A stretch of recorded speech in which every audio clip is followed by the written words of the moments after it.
Is PulseChain going to outperform PulseX and be the first DEX that is doing better than its blockchain? Also, what would be the best strategy if you sacrifice for both PulseChain and PulseX? And of course, if you sacrificed only for one of them, should you swap your PLSX for PLS or vice versa? And if you sacrifice for both, which one you should accumulate more at launch? These are some of the stuff we will analyze in this video. And bear in mind that this is just my personal opinion and no one really knows what exactly is going to happen. And if you're thinking right now, but why are you making this video if you don't know what is going to happen? Well, I don't believe in my good destiny and good luck and that whatever I do it will be the best decision that I made. I believe in reading the data and analyzing as much information as possible so I can have the closest estimate on how the situation could play out. My opinion is formed by several different factors like current market conditions, similar projects, what the majority of the community thinks will play out, the tokenomics of PulseChain and PulseX, human behavior and so on. So I could be completely wrong on this, but I hope you get some value out of this video. And without wasting more time, let's go ahead and jump in. So what we know so far is, Richard Hart will give us one day before the launch of PulseChain mainnet to swap between PLS and PLSX tokens. So those of us who didn't sacrifice for PulseChain can have a chance to get PLS tokens off market basically at launch price. And of course, if some people choose to hold more PLSX tokens, they can swap their PLS for PLSX as well. What we also know is that the market will decide what the ratio between the two will be.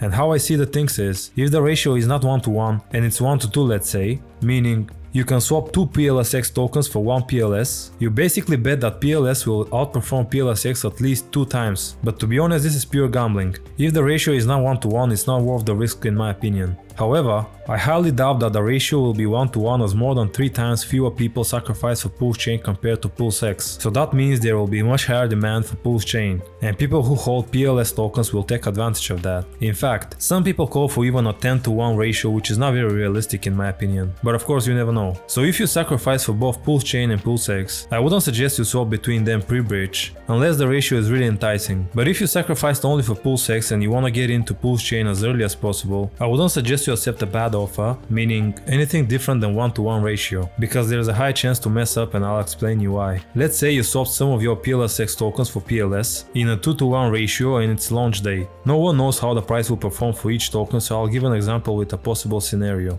Both tokens are now tradable, but we see the price of PLSX starts to pump and make huge gains for the holders. You see the green candles come one after another on the 1-minute chart, and the fear of missing out kicks in and you decide to sell some or maybe all of your PLS tokens because you now think this will be the winner between the two and you wanna go all in. You sell your PLS tokens and you buy more PLSX, but of course you're late to the party and turn out to be a small pump and now the price starts to go down. In the meantime, PulseChain starts to pump even harder and this is where the bigger gains will be made in the short term. You regret the decision you made and decide to sell these PLSX tokens and buy PLS again. The price of PLS is much higher now and it pumps for a few days, but it reaches a point where many people decide to take some profits because they are up multiple X's. You then see the price starts to go down, but you're a long-term hodler and you're not worried about that. However, the price dips under your last buy and you lost all your unrealized profit and now you're slowly losing money. You're probably not gonna sell at this point because you know the price will go up eventually, but you definitely could have bought much more tokens at a lower price. So the market tricked you and you could have been in a much better position if you stick to a simple strategy and didn't try to chase the hype. Of course, this is just pure speculation and I don't say that this is how it will play out, but if it actually does, there will be definitely people who will fall into this trap. And this is not financial advice, but what I will do is, if I sacrificed for PulseX and PulseChain, I would not swap between them unless the ratio is more than 2-to-1. And if I sacrificed only for PulseX, I would not swap for more than 1-to-1 ratio. If the ratio is higher, I'll try to buy very early at launch, but if I'm too late, I'm just gonna wait for the price to settle down. I might not be sure how this whole thing will play out, but what I can tell you for sure is that if we see a pump in the price, there is a 100% chance to see a correction after that. So try to put your emotions away and don't chase the hype. You'll have good opportunities to enter each of these projects, especially with the current high probability of going into a long bear market. I know that many people are not gonna like this type of content because I'm not a moon boy and I prefer to keep it real. Moreover, I'm not here to be liked by everyone, but to share my experience so you hopefully extract some value out of it. I'm definitely not spreading FUD because I think these projects have very big potential and that was just my short-term strategy. I highly recommend you to have one and stick to it, no matter what are the current market conditions. But anyway, I said that the PulseX rocket launch will be postponed because I think PulseX will do just fine in the beginning, but PullChain will be the one that will see the massive returns first. We might have to wait a few years until PulseX outperforms PulseChain.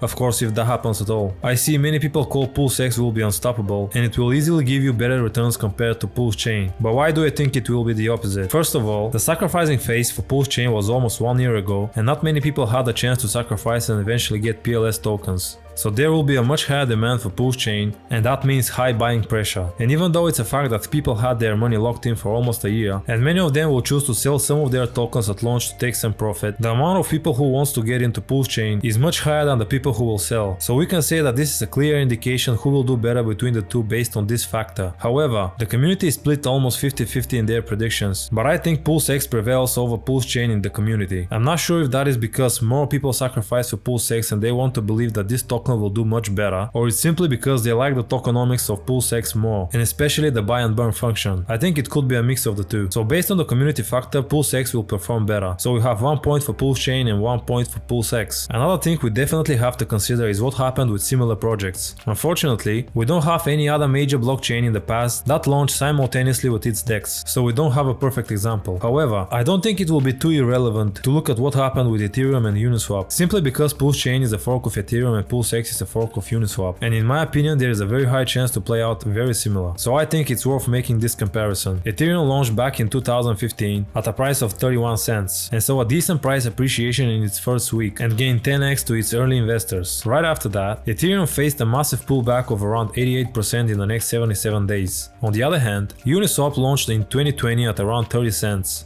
and skyrocketed to around $15 in its first week, making 50x to its early investors. However, a massive pullback occurred again and dropped the price by around 88%, but this time within 50 days. What we see right away is that both launches were very similar, but Ethereum gave significantly less return on investment and the pullback lasted longer. However, I think we should definitely take into account the fact that crypto back in 2015 was not as popular as in 2020, and especially the fact that Uniswap will be a decentralized exchange for already successful project like Ethereum, and that gives a much higher chance of success and the potential audience that they can reach is much bigger. So what we can say for sure is they definitely had successful launches, but we can speculate that Uniswap gave better returns in the first week because of the already existing community, and that the crypto adoption in 2020 was much higher than in 2015. But if that's the case, let's see what happened next. Uniswap made a massive run to the upside in the next 180 days, reaching the price of around $45 and making around 2,500% returns. So if you bought at launch and sell at the top, you made 50x on your investment. But if you bought the dip after a month and a half, you could have made another 26x on your investment, which is truly life-changing money. But what did Ethereum do after the dip? Well, it took him much longer again to see the blow off top, but whoever was patient enough saw a massive 50x return on their investment if they bought the dip. And if you're thinking right now, we can't say there is a clear winner between the two, because Uniswap made a 50x initial return and then another 26x, and Ethereum did 10x initially and another 50x after that, so they performed almost the same. Well, at first glance you're right, but let's see what happened next. Ethereum went parabolic and didn't stop moving higher. It made absolutely crazy gains, and if you bought at the first dip and hold for a couple of years, you could be sitting on more than 10,000x gains. On the other hand, Uniswap pumped only once and since then it keeps going down. This is definitely a very poor performance, and a lot of people lost so much money. Moreover, if we go into a long bear market, I'm pretty sure we'll see the price drop down to these levels where it was 2 years ago. So despite the fact they're constantly updating Uniswap and it has more than $1 billion daily volume consistently, the price of the token keeps going down and people don't want to put their money in it. So based on all that, I think that only the hype drove the price up 50x at launch, and then it hasn't really done much. So we have to give another point to PulseChain in comparison to Ethereum and Uniswap. However, many people point out the bullish tokenomics of PulseX and how the buy and burn function can really set it apart from the rest of the market and give amazing returns to the investors. I also think that the buy and burn function can be game changing for PulseX, and in fact, if PulseX has a daily volume of around $1 billion like Uniswap, the protocol buys 21% of the fees, which is 0.06% of all that, which corresponds to $600,000, and then burns it. This is a super bullish feature, but bear in mind that this is the best case scenario, and we are given an example of the DEX of the most used blockchain on the planet. I think PulseX has a long way to go until it sees a constant daily volume like that, so I consider this feature as a long-term benefit.